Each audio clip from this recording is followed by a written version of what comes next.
വനിതാ CPO ഉദ്യോഗാർത്ഥികളുടെ സമരത്തെ തള്ളി മുഖ്യമന്ത്രി. ഒഴിവുകളിൽ പരമാവധി നിയമനങ്ങൾ നടത്തി എന്നാണ് വിശദീകരണം. അവസാന പ്രതീക്ഷയും ഇല്ലാതായെന്നും റാങ്ക് ലിസ്റ്റ് അവസാനിക്കും വരെ സമരം തുടരുമെന്നും ഉദ്യോഗാർത്ഥികൾ പ്രതികരിച്ചു.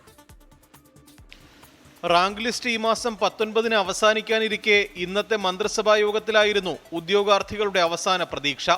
എന്നാൽ ഒഴിവ് മുഴുവൻ കണക്കാക്കി നിയമനം നൽകിയെന്ന മുഖ്യമന്ത്രി നിലപാടെടുത്തു. ഒരു റാങ്ക് ലിസ്റ്റ് എന്ന് പറയുമ്പോൾ ആ റാങ്ക് ലിസ്റ്റിലുള്ള എല്ലാ ആളുകളെയും നിയമനം കിട്ടണമെന്ന് അവരെല്ലാവരും ആഗ്രഹിക്കുന്നത് സ്വാഭാവികമാണ്. അതിൽ തെറ്റൊന്നുമില്ല. സാധാരണ നിയമനം കിട്ടാൻ അർഹതയുള്ളവർക്ക് മാത്രമേ നിയമനം കിട്ടൂവെന്ന്.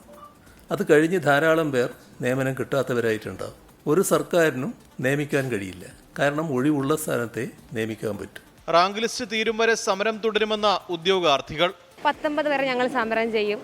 കാരണം ഞങ്ങൾക്ക് വേക്കൻസി കിട്ടിയാലും ഇല്ലെങ്കിലും ഞങ്ങൾ അവകാശത്തിന് വേണ്ടി ഞങ്ങൾ ലിസ്റ്റ് കഴിയുന്നവരെ ഞങ്ങൾ പോരാടും. അത് ഞങ്ങളെ സ്വയം സാറ്റിസ്ഫാക്ഷന് വേണ്ടി കൂടിയാണ്.